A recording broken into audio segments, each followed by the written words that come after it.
Hello, good afternoon. This is Paul Lennon, and I'm continuing my narrative of my memoir of Father Maciel, who art in bed, and naive and sentimental Dubliner in the Legion of Christ. And this is the 14th tape in the series. 13 was a little different because it was Holy Thursday, so I made a little break there in the narrative. And then yesterday I didn't tape because it was Good Friday, and I decided to keep out of respect for the particular holy day of the death of Jesus Christ. Today is Holy Saturday, the 11th of April 2020. I'm going to continue my story. We were in chapter 7, Reawakening, and we're going to continue to advance. I will continue here just after I got the order to leave whatever I was doing in the United States, a sudden break cut off and sent to the missions. Get thee to the missions.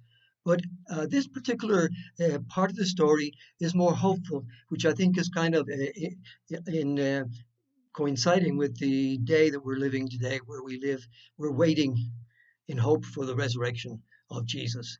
So I think it fits in nicely. And you're going to find some positive elements here, hopefully some actually poetic elements that I describe in my memoir. That's when I am in Quintana Roo, Mexico. Sadly disappointed, but without conscious rebellion, Paul swallowed his heart, swallowed his pride, and obeyed to the best of his ability. He wanted to be a faithful legionary and a priest. The scent of rose petals still sweet in his nostrils, and the feel of the holy oils still fresh in the palms of his hands from ordination may have contributed to his good spirit.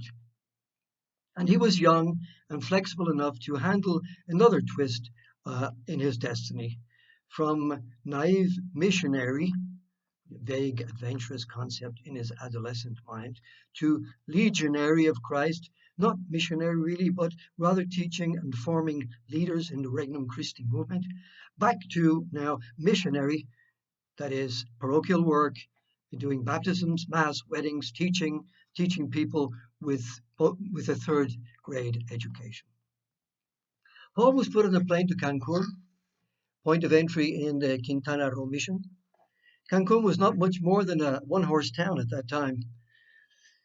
Chetumal, 300 kilometers to the south and close to Belize, and capital city of the territory of Quintana Roo, was Paul's destination. So not Cancun, never heard of it at that time. One-horse town, sent to Chetumal, which was the capital and which was the main house of the legionaries at that time. After meeting with Monsignor Bernal, the bishop and now my new superior, he hit the ground running. Assigned an assistant pastor in the small town of Bacalar, half an hour from Chetumal, Paul lived in a Spartan house with fellow legionary Angel de la Torre Franco, one of the early legionaries. No air conditioning, no phone, no TV, no radio. He performed his priestly duties of saying Mass and hearing confessions in the mosquito-infested church of Bacalar. His lily-white elbows and ankles still remember forever with fear the dark, poorly ventilated confessional where the flying piranhas lurked and lunched.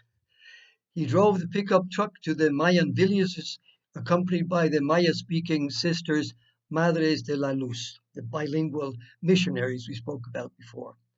Paul was a newly ordained priest, less than 28 years old, and full of youthful enthusiasm and vigor. He was undeterred, and his sense of humor was intact, his wit making light of the most difficult assignments and situations. And he came to dearly love the humble and noble Maya people he served.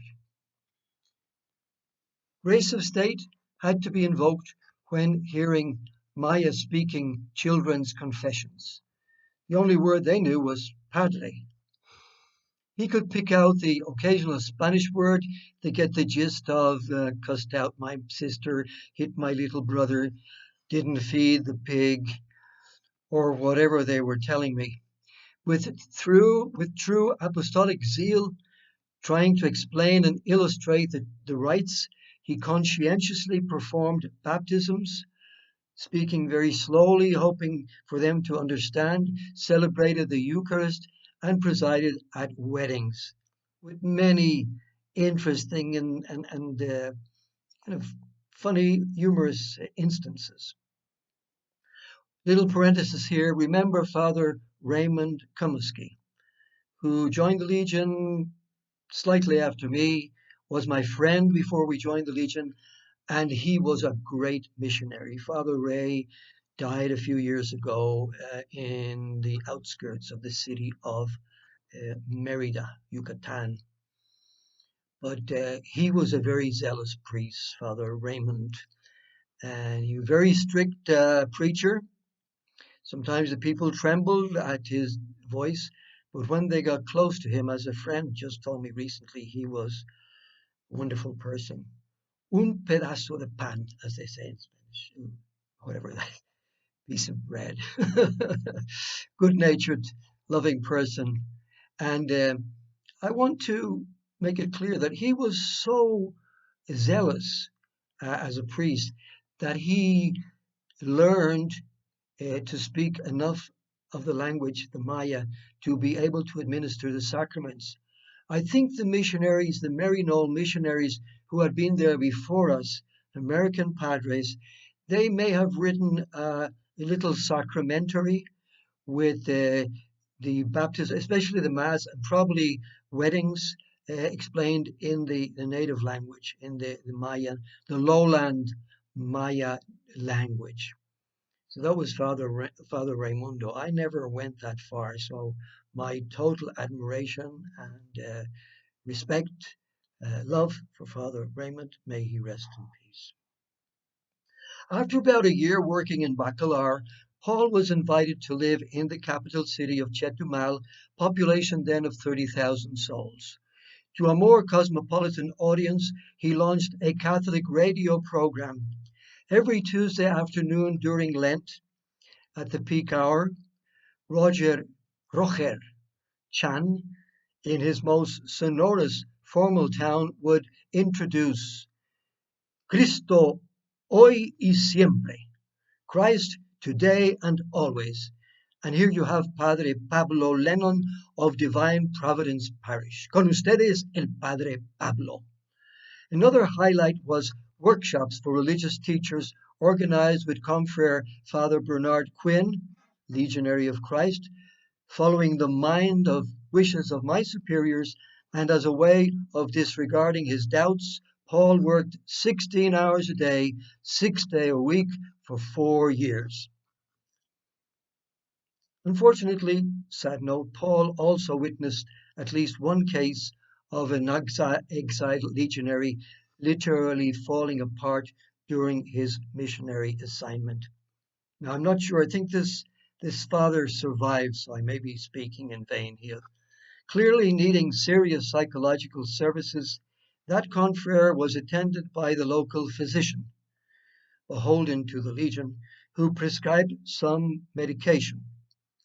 Because of the strictures on outreach to a fellow legionary, Paul's compassion could never approach his confrere to find out what was wrong. There was no such conversations. ¿Qué le pasa, hermano? What's happening? And Paul never learned what happened to this nearly ordained priest until much later on, when he left, went to Southeast Asia, if I'm not mistaken, and got married and had kids and earned his living with English as a second language. He's a survivor and a thriver. Paul was luckier. His genes, his resilience, his love of people, or some other unknown factor saved him and helped him get over his major depressive episode.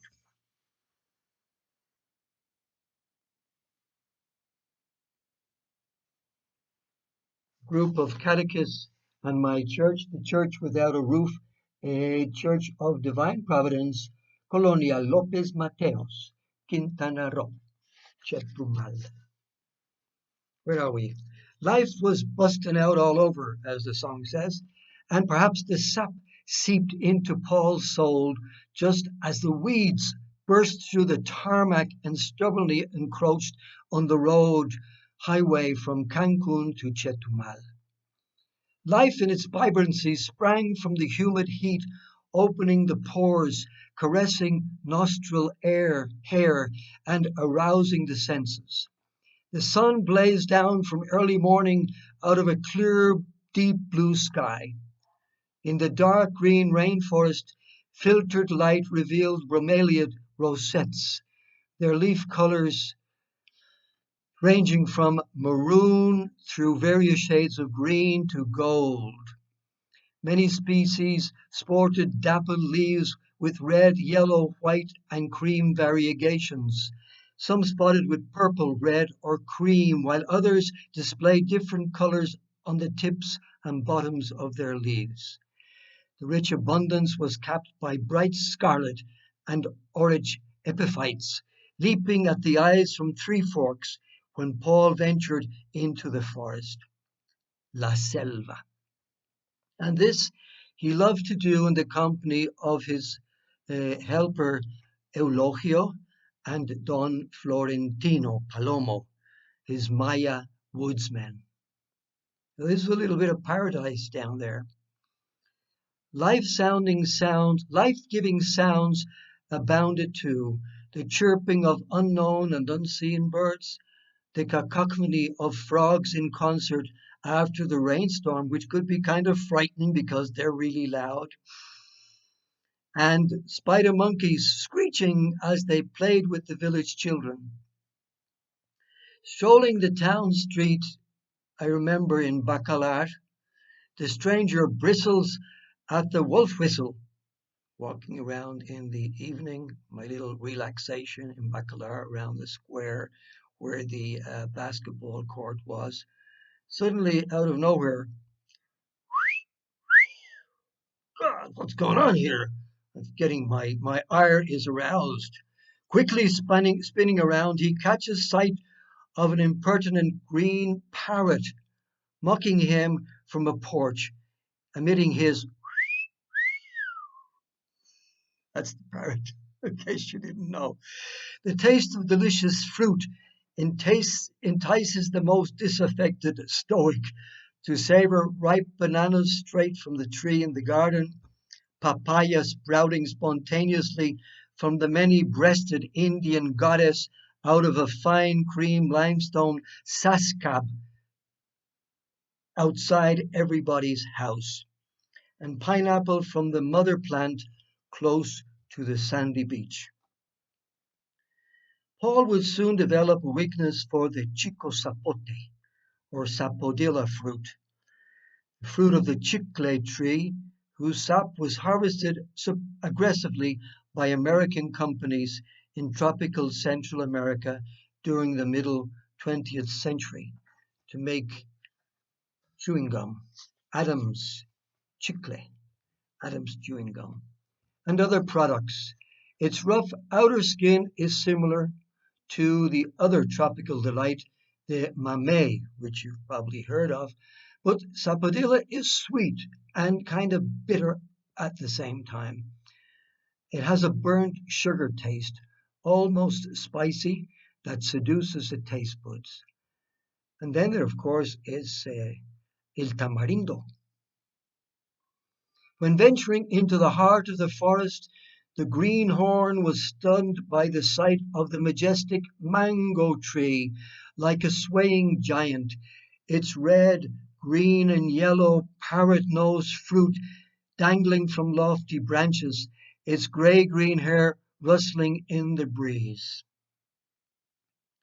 While at the talcum-powdered beach, warm turquoise waters invited the landlubber to snorkel and explore a mysterious underworld teeming with life and with its striking colors. Yes, in this earthly paradise, Paul came to life.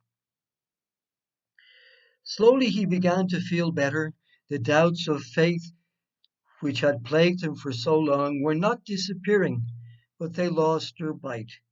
He had a kind superior, a friendly religious community of Irish and Mexican confreres, a more relaxed atmosphere, and dozens of people to nurture him and to be nurtured by him.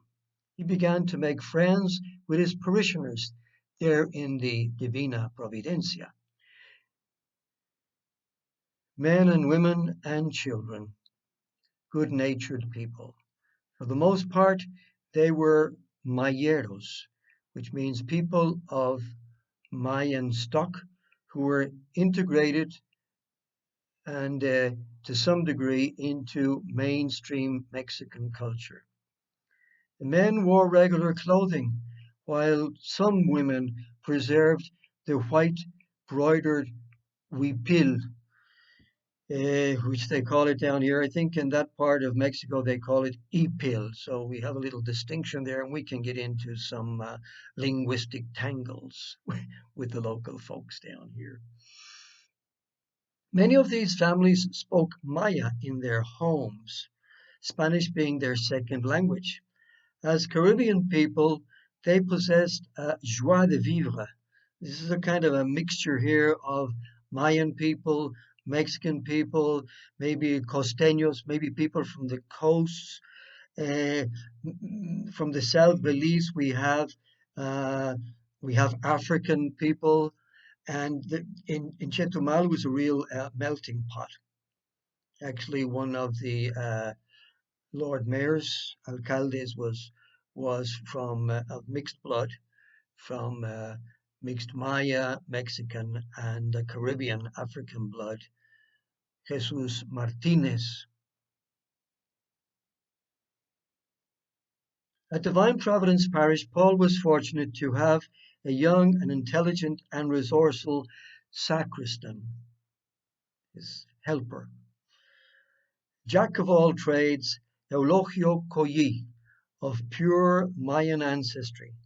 Paul spent many pleasant hours with him and his beautiful wife, Panchita, Francisca, learning about Maya customs, popular Catholic traditions in the area, and picking up a few words of the native tongue. Eulogio and another Mayero, who I've mentioned before, Don Florentino Palomo, introduced Paul to the rainforest and its tropical hardwood trees, the least of which was mahogany. They did his soul good. Padre Pablo experienced a deep sense of satisfaction in hearing confessions, healing, preaching, and teaching. He was known first of all as the bicycle priest, not the bicycle thief, no, the bicycle preach, el padrecito de la bicicleta, because he rode his bicycle from the Sacred Heart Parish, where he slept and took his meals, through the often muddy streets of Chetumal and to unpaved Divine Providence Parish. Besides administering baptisms, weddings, and funerals, he set up catechetical enclaves throughout the parish.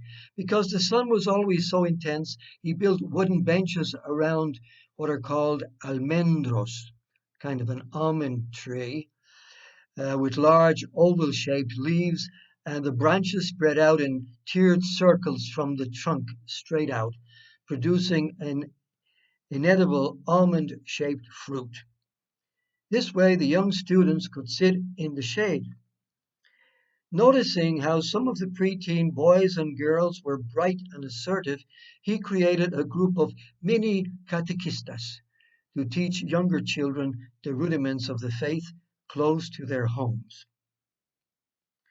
On top of his regular ministerial duties, Paul fundraised to finance a cement roof to replace the corrugated iron one inherited from the former pastor, Father Vélez, who had returned to the Diocese of Campeche when the Legion took over Quintana Roo in 1970. Paul organized parish fetes and built and raffled a house. It was hard work. Personally selling the tickets to local shopkeepers, mostly Lebanese Mexicans. He was happy to have a window into another fascinating culture.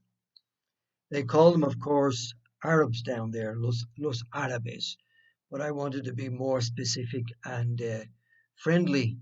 And of course, they were Lebanese people, Lebanese Latinos who had settled in that part of Mexico years and years before, and now they were uh, shop owners for the most part.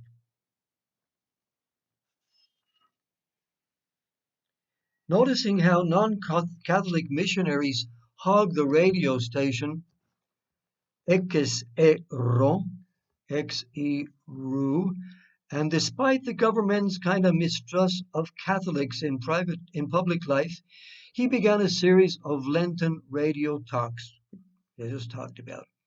The friendly radio announcer, not a Catholic himself, but probably an evangelical, had to bow to the charm and zeal of the little Irish missionary. And then Paul enlisted his companion padres to take advantage of the opening and deliver homilies on the radio. Major success. By all and sundry politicians and dispossessed, he was considered un padre muy padre, a very hip priest, a very cool. I was a cool priest, un padre muy padre. This is very Mexican. When a few months later, Monsignor Bernal presented Paul with an old-fashioned bone-rattling Willys Jeep, he became El Padrecito del Jeep, the Jeep Padre. So these are better times, friendlier times, in keeping with the friendlier times that are coming for Catholics. We're close to the resurrection of Jesus, our Savior. And hopefully this new beginning, this new blossoming of life, this new reawakening may also be un presagio, a dawning, an image of the end of quarantine, which we have to take slowly for now, but the light at the end of the tunnel, that radiant light shining through the dark rainforest and making its way through the branches and showing up the bromelias and the epiphytes which lay in the forks of the trees. How beautiful.